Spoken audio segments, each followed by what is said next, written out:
Hello friend, এই যে আমরা রেডি হয়ে গেছি। এখন আমরা যাচ্ছি আর মানে যেখানে বিয়ে হচ্ছে সেখানে। তো চলুন যাওয়া যাক। আর কেমন লাগছে আমাকে জানান। আমার বোন আর ভাইয়ের বউ ওরাও রেডি, দেখাচ্ছি কেমন লাগছে কিন্তু।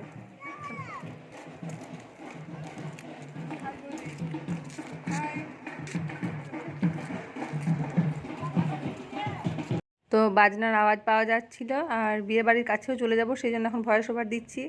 আর রাস্তায় যাওয়ার আগে আমিও একটু পোজ দিয়ে নিলাম, ওদেরকে বললাম যে আমায় একটু নিয়ে ক্যামেরাতে। তো চলে এসেছি বিয়ে বাড়িতে, আর এখানে এসেই তো মানে চিৎকার চেঁচামেচি, আর সৌনক এদিকে এসে করে খেলা শুরু করে দিয়েছে, দুষ্টুমি শুরু করে দিয়েছে। এদিকে ওর বাবা পাশে দাঁড়িয়ে আছে। আজকের কোণে মানে আমার বোন যেখানটায় বসবে সেখানটায় এইভাবে সাজানো হয়েছে, সিংহাসনটা দেওয়া হয়নি।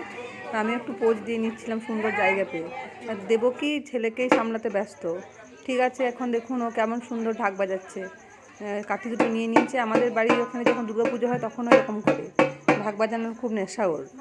তো ওইদিকে শুধু একা নয়, যে ভাইয়ের কথা বললাম তার ছেলে একই বয়স ওরা, তো সেও দেখুন চলে আসবে এখন ঢাক বাজানোর জন্য। মানে দুজনে চিৎকার শুরু করে দিচ্ছে, ওর মা এখন ধরে রেখেছে যে আগে তুই বাজিয়ে না, তারপরে যে চলে এসছে।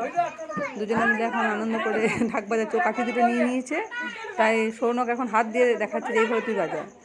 তো ওদের দুজনে ঢাক বাজানো হোক, তারপর কেমন ডান্স করছে সেটা দেখবেন। আমি মিউজিকটা এখানে মিউট করে দিয়েছি, কারণ মিউজিকটা থাকলে তো এখন কপিরাইট চলে আসতে পারে। তো এই যে এখন গান হচ্ছিল আর ওরা দুজনে মিলে সমানে নেচে যাচ্ছে, একটু ক্লান্তি নেই, কিচ্ছু নেই। আজকে আমরা বাড়ি থেকে মানে বাপের বাড়ি থেকে এখানে এলাম, তো আমি ক্লান্ত হয়ে গেছি, কিন্তু এদের মধ্যে কোনো রকম ক্লান্তি নেই। দেখুন কি সুন্দর দুজনে মিলে আনন্দ করছে আর নাচছে। যাই হোক, মাসিমণির বিয়ে, একটু আনন্দ করারই তো কথা। তো চলুন এখন দেখাচ্ছি, এই যে আমার বোন, এরই বিয়ে আছে আজকে। ঠিক আছে বন্ধুরা, এখনকার মতো এইটুকু, দেখা হচ্ছে পরবর্তী ব্লগ।